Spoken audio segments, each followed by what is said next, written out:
Purrely is setting itself up to be the next big contender in Master Duel, and it's not too difficult to see why. With a huge unaffected boss monster that can spin cards back to the bottom of your deck, with once per turn being more of a suggestion than a ruling in this deck, and the consistency that rival even the best decks out there, it doesn't take a genius to sort of figure it out. Now this is definitely going to be a top strategy. A lot of people are really hyping this up to be like the end of like the current meta, which I don't know if that's gonna happen. But Purrely is definitely going to be super powerful in this upcoming format. We have some really good gameplay showing off how the deck works. It did take me a little bit to learn how to play the deck under the timer.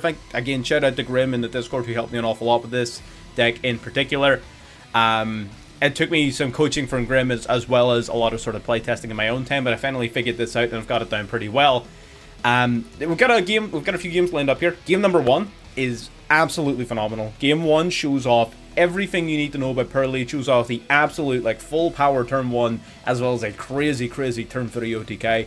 So game 1 is phenomenal. We have a couple more games after that as well to show off different variations of the deck as well as some sort of strengths and weaknesses. And then at the end, we're going to talk about the deck list on the screen, card for card, talk about why we've got everything here. Everything has a purpose. We're going to talk about it at the end, as well as go through what's good against the deck, what's good in the deck, how to beat it, how to win with it, so on and so forth. So if you're interested in this style of content, absolutely subscribe and like the video if you enjoy watching, obviously. Subscribing will let you catch videos as they come out, which I would definitely appreciate. And if you do want to show that little bit more support, and it is within your means to do so, you can of course join the channel as a member. But with all that being said, let's get into the gameplay. Alrighty, getting into game 1, and this duel was absolutely incredible. We're going to start out with Purrely. We're going to grab ourselves a field spell, activating the field spell. Now we hard overextend here, but we get everything. We're going to go for the field spell here. The field spell basically means any monster we special summon is now untargetable for the rest basically of the turn it's summoned.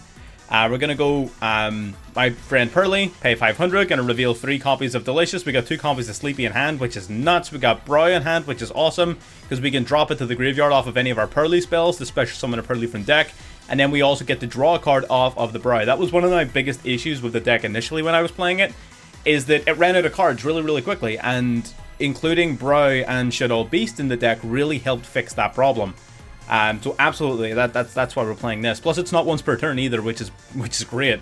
We're going to reveal 3. We're going to grab the Purrely Happiness here. Brow's going to let us draw an extra card. That's a Veiler right there. We're going to grab Delicious from the grave off of our Purrely, going into Purrely Plump. Plump grabbing a card from the graveyard here, of course, off of the effect of Purrely. We're going to activate now Purrely Sleepy Memory, chaining to that our Purrely Plump to absorb the card.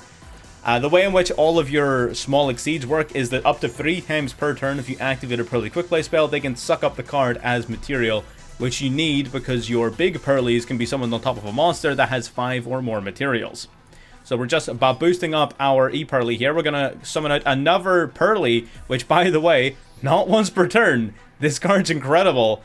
Gonna get to reveal another 3 cards. Gonna grab a Purrely Pretty Memory from the top here. Purrely revealing the Pretty, going into now the Purrely Beauty. Attaching the card from hand, of course. Now we're going to use Happy Memory here, sucking it up off of our Plump. Again, boosting our Plump up now at 4 materials. Happy Memory then summoning out another Purrely, so we get to check the top of our deck. Again, hitting the Trap card. And this is huge, right? Hitting the Trap card is sort of what we were digging for. We could have searched for it earlier in the turn, but I also really wanted the field spell. And again, we dug enough. There's only so far you can dig into your deck before you eventually hit what you want, right? So we dug away, we got the Trap card. Purrely Plump gonna grab the Sleepy Memory from the graveyard, and we're going to now go into the Ensemble Robin. So that's part of why we wanted to summon an additional Purrely as well, so we could go into the Robin. The Trap card was a bonus as well, so we sort of happened to hit both. And they're going to go for the Bestial Baldric here, just as we were going end of main. I think he just wanted to give me a heart attack, because I thought I was about to get nibbed. This board does not play around nib, so that's a small problem. But yeah, it do be like that. So this is the end of the turn. During the end phase, we get to grab the Stray Purrely Street, grabbing a Sleepy Memory from the deck. So right now, on our Purrely Plump, we have 3 copies of Purrely Sleepy Memory, which during our opponent's standby phase will allow us to draw 1 card each, which is nuts. We also have the Trap card, so you're going to watch the interaction here. So we have Negate, we have 2 bounces, And we have the fact we're going to summon out a Noir here, and we're going to draw 6 cards. Draw 1, draw 2, draw 3, activating the trap card, summoning off our Purrely Noir using Plump, and it can reuse those same sleepy memories. Draw 4, draw 5, draw 6, drawing 6 cards. This card is unaffected by activated effects. It can detach 2 materials to spin a card back into the deck. That is not once per turn. You have Ensemble Robin, which will bounce 2 special summon monsters back to the hand, and we've got Purrely Beauty, which is a monster negate. We also have Ash and Droll and a shit load of follow-up. Now, this is where it gets nutty, because our opponent actually is going to be able to play through this. So they're going to tribute over our Noir. It's going to trigger all of our cards here. We're going to get to bounce back up to 3 different memories from the graveyard. We get to grab Sleepy, Delicious, and Happy. Purrely Street Dance going to bring back the Purrely from the graveyard. Purrely activating to grab ourselves another My Friend Purrely. They're going to normal summon the Draco Slayer Master. And then they're going to go into Chaos Angel using both light and dark. This monster is unaffected by the activated effects of monsters, and he gets to banish a monster on summon, targeting our Ensemble Robin. We're going to detach just to beat Defiant to see if he wants to activate anything, but of course he doesn't. He's unaffected, and we get banished. Going in, he's going to go for the Odd Eyes Revolution Dragon. We are going to hit that with an Ash Blossom. We don't need to be dealing with that anytime soon, so we are going to negate that at least. So again, while our opponent may have been able to break most if not all of this board here, and you're going to see they're not done yet. They got 2 copies of the Majesty Pegasus, so they can grab a Dynamite Power Load from the deck here. We are going to droll this just in case they have any shenanigans they were planning. They're going to go for Dynamite, summon out the Draco Master, summoning out another monster here from the Pendulum Zone. We're going to Purrely to negate the effect of the Majesty Pegasus, just because we can, realistically. We know we're about to get destroyed, and he wipes our whole field. He actually managed to play through that. That is huge, and this is sort of what I was wanting to get at earlier. Like, this deck is not like super duper invincible. It can be played through. We're gonna, before he has the the ability to use Dweller or anything like that, we are gonna go for Purrely in the graveyard, which will grab back basically 3 of our Purrely monsters, and we're gonna grab back all 3 copies of Purrely. We kind of need to have at least 1 in deck, right? So that we can start our comeback.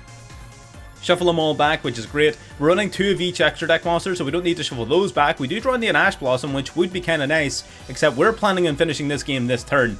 And Purrely has an excellent way of doing so. We are going to grab just the monster from the deck here. We were fighting the Tamer here. We were really low on time, so my plan was, fuck all the bells and whistles. I'm just going to beat thine ass. So what we're going to do is summon out the Purrely here, get Revealing from the top of the deck. We don't hit anything, that's fine. We're going to use its effect, Revealing Delicious Memory, summoning out the Purrely Plump here. Now, the reason we're doing that is Delicious has the ability where an Exceed monster that has it as material, if I could bring up the card, gains 300 attack and defense for each material. So by bringing a Plump off of Delicious, what we're going to do is we're going to stack the hell out of this Plump. We're going to activate the Happy Memory. We're going to chain this to grab it back on. We're going to chain Purrely Plump's effect to grab 2 from the graveyard. We're going to activate Delicious from hand. We're going to chain Purrely Plump to suck it up again. Then we're going to activate Happy from hand. We're going to activate Plump again to suck it up. Chain Link 7. We're going to attach 1, 2, 3, 4, 5 materials to our monster, bringing it up to a total of 7.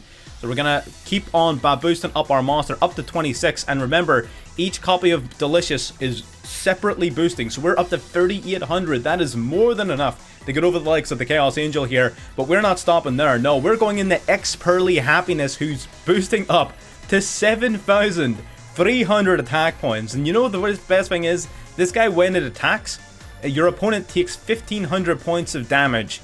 And with Purrely Happy Memory, we can attack a number of times equal to the number of copies of Happy Memory equipped plus 1. So because we got 2 Happy Memories, we can attack 3 times. 7,300 plus 1,500 points of damage on each attack, attacking 3 times per game. I don't know what you could possibly do about that over the Dweller and then over the Chaos Angel just for BM, burning him to death off the 1,500. That was just a crazy game. We had an insane turn 1 where we got absolutely everything. Our opponent managed to break our board like an absolute fucking G. And turn 3, we managed to go for the biggest OTK that Master Duel has ever seen. That's a fucking win in my book. That was a hell of a game. Well played to our opponent as well for playing through that initial board. Very well done. Let's get in the game too. Already getting in here. This was one of our earlier matches. Our deck list was slightly different, but, you know, it largely functions the same. We're going to start off with the Purrely here, revealing cards off the top of the deck, grabbing the Pretty Purrely, activating our field spell, going for the Pretty Purrely. We're going to drop a card to summon out our Purrely. Purrely activating here. Going to go for the Siren here. Very interesting play, but it works out for us because we do have the Tic Tacs in hand. I don't know what really he was going for, but he went for it. Gonna grab my friend Purrely, activating its effect. Now we're gonna go for triple tactics before we activate my friend Purrely's actual effect. Gonna get a look at the hand here, returning that Branded Banishment back to the deck. That card is a pain in the ass, and it isn't out to Noir, which I don't really want to be dealing with. We're gonna grab Delicious from deck here. Delicious is the main one you want to get into because that's what gives you access to your Plump, which is this card here. And Plump is basically the way in which you stack a shitload of materials to make sure your Noir and your Expertly Happiness are getting the most out of their effects. So that's how they work. So we're just going to hit play here. We're going to reveal the top cards of the deck. We get actually the Trap card there, which is a phenomenal hit off the Purrely. Now we're going to get to go into Plump here. Grabbing a card on here, Plump's going to activate its effect. We're going to suck up the 2 spell cards from the grave. It does not have to be a Purrely spell or trap card that it absorbs. It can be any spell or trap, and it can be from either graveyard. So we're able to suck up the tactics just as an additional material, which is handy. Going into Ensemble Robin. Robin's pretty useful for this deck. We're going to set a card. We are going to equip on Sleepy Memory from the deck here, so we get at least one little draw during our opponent's standby phase. And this is closer to sort of what you're ending on most of the time. You're not ending on like a crazy board from the last game most of the time. It's usually something closer to this. We do get to draw one, activating the trap card, tagging out Plump for Noir. Noir, of course, going to get to draw one again. So a little Pot of Greed definitely goes a long way.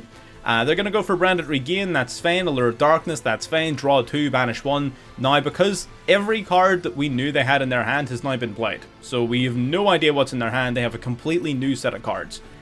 Into the battle phase, going to try and take out our card here. We are going to spin him back off of Noir. Now that does technically make our Noir affected by card effects again, but again, based off our knowledge of what our opponent was playing and the amount of interruptions we have, I'm fairly confident that it doesn't really matter what he's doing. I think we'll be able to win.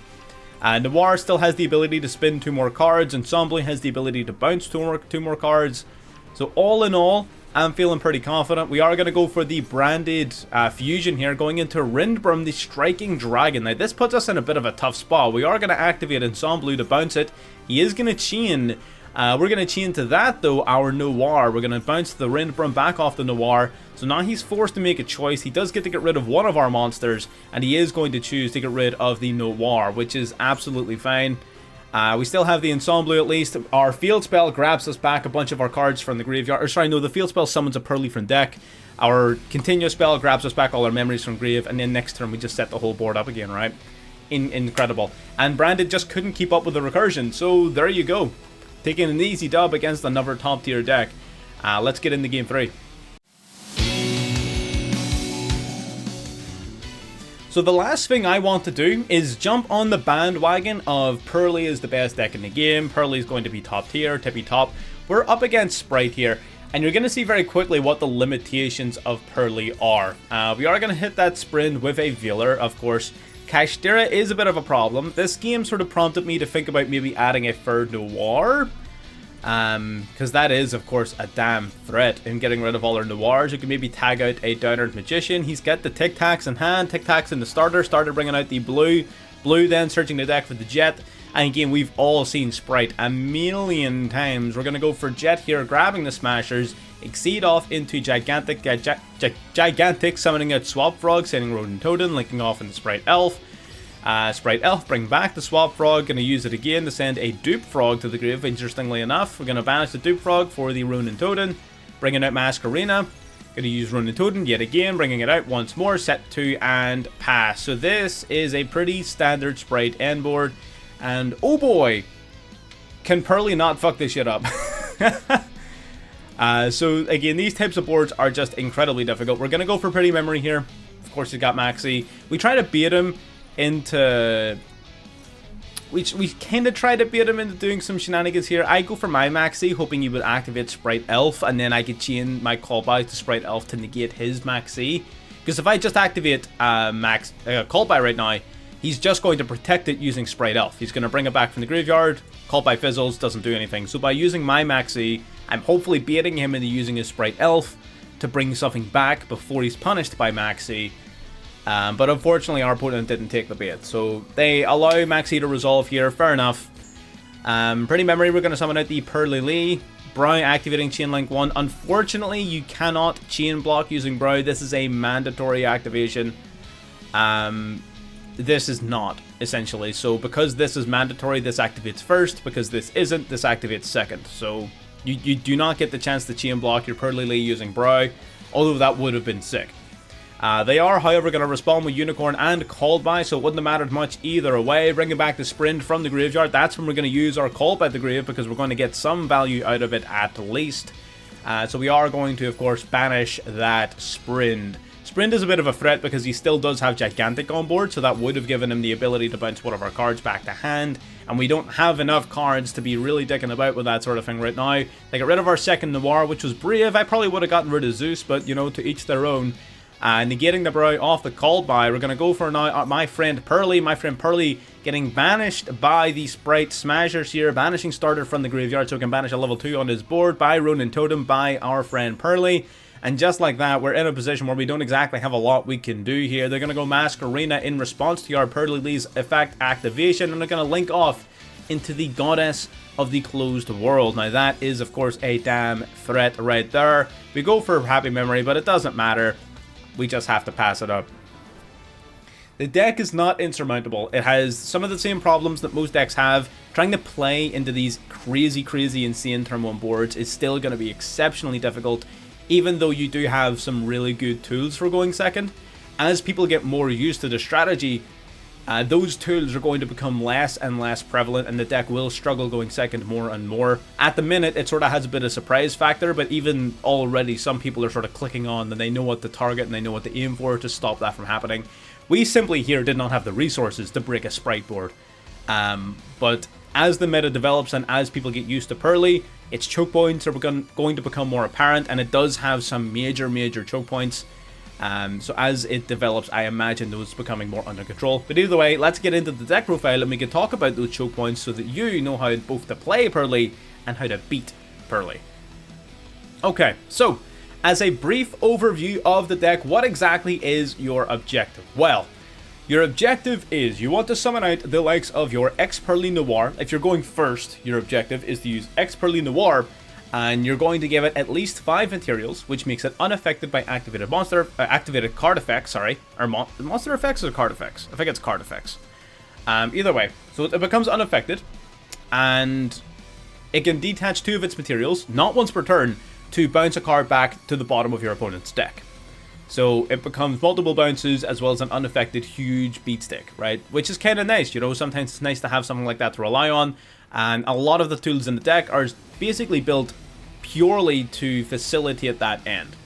There's not really any main deck win con. It is entirely extra deck based, which is, you know, is not necessarily a bad thing. There are definitely a lot of decks out there very similar to that, but it is worth noting. Going second, your win con is one of 2 things. You're going to be using a Happy Memory to facilitate a bunch of fucking attack points and multiple attacks using these 2 cards, like you saw in game 1 with your E-Purrely Happiness or your X-Purrely Happiness or Zeus. Those are your going second win cons, all of which fairly reliable, very doable. So let's strip the deck back. Let's look at the actual relevant cards by taking away all of the additions. So starting off, we of course have our hand traps. We got double Veiler, got double Duel, we got triple Maxi, we've got triple Ash Blossom, we've got double Call By, single Cross Out, we've got... That's pretty much it for hand traps. So we're running 11. 11's a little bit light compared to some other people. I know a lot of other people are running closer to sort of 14, 15. But I wanted to make sure I had room for these cards here, Brow and Shadow Beast. I'm going to talk more about the Purrely cards in just a second, but basically the way they all work is they all discard a card to special summon a Purrely monster from the deck. This card and this card, both when sent to the graveyard by a card effect, and this one specifically when discarded, will allow you to draw. So basically the idea is that you're replenishing your card advantage. What good is a hand trap if I have to discard it? It's no good to me then, right? So Brow and Shadow Beast are here exclusively for the facilitation of additional draws. Browse not once per turn, which is why we're running it at 3. Shaddoll Beast is once per turn, which is why we're running it at 1. You don't have to run as many as I'm running, but again, they were never a problem. They were always super helpful for replenishing the hand, so I 100% think that running these 4 cards is very, very beneficial to the deck. But that decision is yours. They are flex spots. No matter what I think about them, they are flex spots. So, do with that information as you will. Now let's talk about the actual meat of the deck. Now, the entire deck is based around the principle of these quick play memory spell cards, which will equip onto your Exceed monsters through the effects of your Exceed monsters, and will grant those monsters additional effects. They all also have the ability to special summon a Purrely from deck. They all also have like another ignition effect, all of which are fucking trash. Like, all of their ignition effects are actual dog shit. But that's not why you're using them. You're using them to summon a Purrely from deck, as well as the Exceed boost. The interesting part is the monsters. So, Purrely and Purrely. It's a pair, they sort of contradict each other. Purrely, when summoned, will excavate the top 3 cards of your deck, and you get to grab a Purrely spell or trap card among them to the hand, but the rest go to the bottom of the deck. Purrely, when summoned, will grab a Purrely card from deck to hand of your choice, but it's not allowed to be a quick play spell. That means you're grabbing a trap card, you're grabbing a continuous spell like this, or you're grabbing the field spell. Normally the continuous spell is your target. If you already have the continuous spell, the field spell, or the trap card, depending on your situation, make excellent secondary targets. But your target is definitely my friend Purrely, because you need to get access to Delicious, and we're going to talk more about that in a minute. So, this checks the top 3. Think of this as Dark Magical Circle, and this card actually searches a card out. Very good. They both also have an additional effect. Purrely will reveal a Purrely quick play spell in hand, and will use itself and that spell card as Exceed material to special summon out an Exceed monster whose effect specifically lists the spell you reveal. So, I know that's a little bit complicated on the surface, but it's very simple. All of your Exceed monsters list a spell in their description. They get a bonus effect if you have a relevant card. Purrely Happiness if you have Happy Memory. Purrely Beauty if you have Pretty Memory. And Plump if you have Delicious Memory. Common sense. Makes sense, right? So if you reveal Delicious, if you have Delicious in hand, activate Purrely, reveal Delicious, summon Plump. Reveal Pretty, summon Beauty. Reveal Happy, summon Happiness. Fairly straightforward, right? And you equip both itself and that spell card on this material.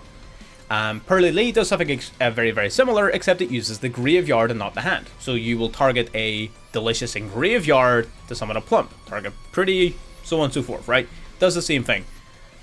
So very, very similar cards. But again, both are really good. Another thing worth noting about this card is that initial effect, that excavate the top 3 cards of the deck, that is not once per turn. You saw in game 1, we used all 3 copies of Purrely, and we used its effect 3 times in 1 turn. That is not once per turn. Abuse that. None of these cards really are. Getting into the spells then. So we're going to talk about the quick play spells last, because they're fairly straightforward. We do have the field spell first of all. The field spell does 3 main things. Number 1, on the turn in which they're special summoned, your Purrely monsters cannot be targeted by card effects. Very good for helping play around Imperm, or other targeting disruption during your turn, and then during your opponent's turn, you're usually going to be using your trap card to bring out one of your big Noir monsters or whatever it is you're summoning. So having it be untargetable on top of everything else means that even if it gets hit with Skill Drain or Dark Ruler no more or whatever the hell else, Dark Ruler doesn't actually even negate it, but you know what I mean. If it gets negated by a passive effect or something does interrupt its ability, or maybe if it just doesn't have enough materials, the field spell making it untargetable at least gives it an additional layer of protection. It also then, during your end phase, you can equip onto one of your Purrely Exceed monsters a Purrely Quick Play spell from your deck or graveyard. So you can grab one of your Quick Play spells from deck or grave, equip it onto a Purrely monster during your end phase. And if one of your Purrely Exceed monsters leaves the field because of your opponent's card, you get to special summon a level 1 Purrely from your deck or graveyard. So it protects your monsters. It grabs you a quick play spell onto your monster's material during the end phase, which you saw in the gameplay is pretty important. And it also recurs a level 1 if your Exceed monster gets dealt with, which again you saw in the gameplay. Refer back to game 1 for most of these, because we did like all of these strategies in game 1.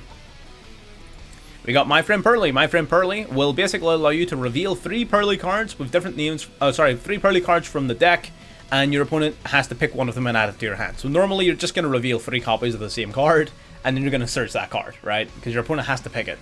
It's like Bingo Machine Go, except for fairies. So pretty solid card. It does also have a secondary effect where if your opponent deals with one of your Exceed monsters, you get to target up to 3 different Purrely quick play spells engraved and add them back to hand. So Field Spell and Purrely both generate a massive amount of resources. Think about it like this. Let's say you have Noir on field. Noir gets dealt with. Well, this is going to summon out a Purrely from deck. That Purrely is going to search you a card. So there's 1, there's 2. Then the continuous spell is going to grab you back 3 memories. Okay, there's 3 back from grave. So off them dealing with your Exceed monster, you get 5 cards. 5. Off of them dealing with your Exceed monster. Like, if that's not insane follow-up, I don't know what is. You get 5 cards. But anyway. And lastly, for the non-quick play spells, is the trap card. Purrely, or whatever its name is. I actually hate this card's name. But yes, you basically target a Purrely Exceed. You special summon out a bigger Purrely Exceed using that as material. So the idea is you're going to boost up your plump to 472 materials. And you're going to summon out your Noir on top of that plump during your opponent's turn off of Purrely after you use all of your draws off of Sleepy and Standby Phase. Again, refer to Game 1 to see that in action. This card, we're going to talk about it in a second. You, during your opponent's Standby Phase, will utilize this card fully, and then you will summon out your Noir to utilize this card again. Right, so that's the... It also has the ability to recycle back up to 3 Purrely monsters from Graveyard, which is nice when this card is in the grave. So that's cool. Comes up sometimes. Right, so that's all of the non-quick play spells out of the way, and the quick play spells are all remarkably similar. They all have a very mediocre effect on activation, which, like, this one protects a card from destruction the first time it will be destroyed. Like, okay. They all have very mediocre effects. But what they all do is they all have the ability to discard 1 card to special summon a level 1 Purrely monster as part of the card's resolution, and that's optional. So you can activate the card and you can not discard and not summon a Purrely, or you can discard and you can summon a Purrely. So that's why you're running, you're maxing out on all of them, because you want to be able to summon Purrelys from deck as much as you possibly can, especially considering this card is not once per turn, which is insane. So that's why we're maxing out on them, absolutely. And they all also have an effect that they give to a Purrely Exceed monster that has these cards as material. So Happy will give it bonus attacks, a bonus attack per copy of Happy equipped. So if you have 3 Happy, your monster has 4 attacks. Nuts. Pretty Memory. Once per turn, you can send another card you control to the grave to target a card your opponent controls and attach it to your Exceed monster as material. It's an ignition effect. It's kind of neat for going second, but it doesn't come up a ton. But definitely is pretty solid when it comes to summoning out Purrely Beauty and forcing your opponent to use a negate or forcing your opponent to interrupt it. Otherwise, they lose one of their cards, which is pretty neat. Delicious will boost up one of your monsters by 300 attack and defense for each material attached to it. Pretty huge for keeping your Noir healthy and alive, boosting its defense up, usually up to sort of upwards of 4,600. And your happiness, of course, it enables insane OTKs, right? If you're able to attack multiple times and you're able to boost your attack up to insane heights, like, GG's, game's over. And you saw that again in Game 1. And lastly then, we have Sleepy Memory, which during your opponent's standby phase, you get to draw 1 card. Now, again, none of those effects are once per turn and they all stack, so multiple Happies means multiple attacks, multiple Delicious means multiple stacks of 300 attack and defense, so if you got 2 equipped, now it's 600 attack and defense per stack. And 3 Sleepy Memories, like you saw in Game 1, means 3 draws. So that's pretty nuts. Absolutely. And all of the spell cards, of course, they will be equipped onto your monsters, either directly through the effects of your Purrely main deck monsters, or through the effects of your Exceed monsters themselves, which we're going to talk about now. So, you have 3 small Purrelys, and you have 2 big Purrelys. So the 3 small ones are somewhat similar, right? They all have a different effect on field, but they all can do the same thing, sort of, in terms of absorbing spell cards. So let's talk about them. So this card, if it battled, you get to search your deck for a Purrely card, which is nice, and you could get to half the attack of an opponent's monster on the field, right? After the battle. So, okay, a little bit mediocre, but it's fine. this monster, once per turn, target an opponent's effect monster, negate its effect. If it has pretty memory, it's a quick effect, and this card will always have pretty memory. So quick effect negate, pretty dope.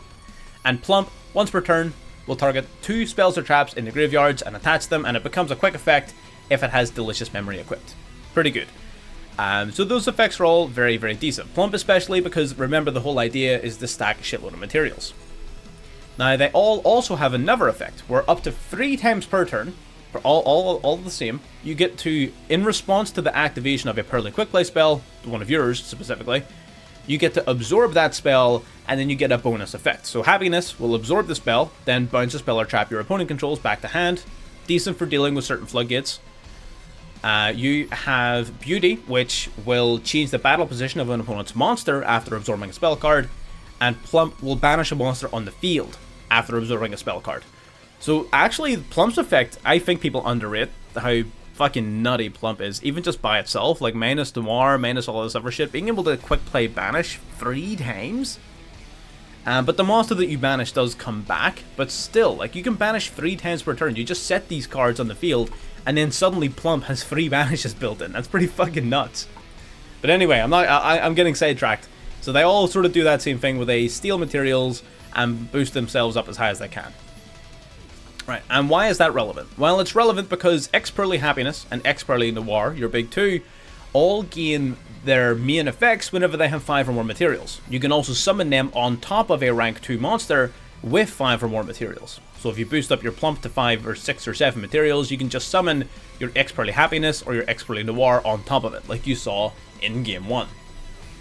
So what do their actual effects do? Well, X-Purrely Happiness is a much more aggressive card, and during your main phase you can detach a material to negate the effects of all face-up monsters your opponent currently controls, and if it has a level 1 Purrely monster's material, your opponent cannot activate cards or effects in response to that activation. It essentially becomes Dark Ruler no more, which is insane. Also, when this card has 5 or more materials, if it declares an attack, you deal 1500 points of damage to your opponent, which sounds small, but it adds up whenever you're talking about insane levels of attack points as well as attacking multiple times. If you can attack 4 times, well, that's 6,000 damage in just burn. So there's that. Then we got Noir, the actual boss monster of the deck. And this card, of course, summoned in the same way. Summon it on top of any monster with 5 or more materials. It's unaffected by your opponent's activated effects while it has 5 or more materials. That makes this a much more effective card going first because it's very difficult to deal with. Not impossible, but more difficult. You can also detach 2 materials as a quick effect, and you can target 1 card your opponent controls, send it back to the bottom of the deck, or in the graveyard actually. I didn't even see that part initially, but yeah, target a card your opponent controls or in your graveyard, send it back to the bottom of the deck, and it is a quick effect so long as you have a level 1 Purrely monster. So that's pretty dope, honestly. Noir, really, really powerful card. I don't think it's nearly as broken as people are making it out to be. It can definitely be dealt with. But once it's out, it's a fucking problem. This card is a damn problem for a lot of decks to deal with. That's why you're going to be seeing an awful lot of kaijus. There is no coincidence that they release Makonko and Purrely at the same time. The idea is maybe Makonko is going to try and keep them in check a little bit, because Makonko is quite a decent matchup against them. But yeah, the X-Purrely Noir is an absolute beast going first, and X-Purrely Happiness will fucking end games going second. So there you go. We also have a few other tools. We have some Little Lusk monsters. I never use Promenade Thrush. This is good for dealing with floodgates, detaching material, bounce a spell or trap back into the deck. Pretty nice. We have this one which can attack a bunch of times directly and then go into Zeus. Again, neither of which I ever used, but I can definitely see their utility. If you had something else you wanted to play in these slots, by all means go ahead, but I definitely think these 2 cards are pretty neat. We have the Downer Magician, which you'll typically just sort of, you'll typically summon this on top of like your Assembled Nightingale or something like that, or maybe even on top of one of your small Purrelys to go into Zeus. Not really super common, that you'll use the Downer Magician. It's not too necessary. If you were going to cut anything from the deck to put it in another card, I would probably cut this first. But yeah, it's here just to facilitate Zeus, because again, going second, I've no doubt you've seen the clips. Purrely being able to put out a 6, 7, 8 material Zeus, and it's not hard to see how, with Plump being able to stack materials like it's nobody's fucking business. So yeah, being able to summon a 6 material Zeus is not that tough in this deck, so Zeus definitely is one of the main win cons. But yeah, that's the deck. Again, there's a lot to talk about. I'm not going to pretend to be a 100% expert on Purrely. I've taken a good bit of time now to learn it, and I think I've learned it pretty well. But if you're looking for like an expert guide combo tutorial, this probably isn't the one for you. This is a deck list, this is my experience, some replays, us talking about it. And now how do you beat this deck? So in terms of choke points, and again, this is just an initial sort of observation. Of course, as the meta develops, we're going to develop more ideas on how to beat them. Other than, of course, just fucking Kaiju, they're Exceed monsters, right? But short of Kaiju and Dark Ruler no more and shit like that, how do you beat them? Well, your two main choke points, as far as I've identified, are Purrely. If you can Veiler or Imperm or do anything to this card to stop it, stop it. This card is nuts. And my friend Purrely. This is probably going to be, if you have a Veiler or an Imperm, hit Purrely. If you have an Ash, hit my friend Purrely.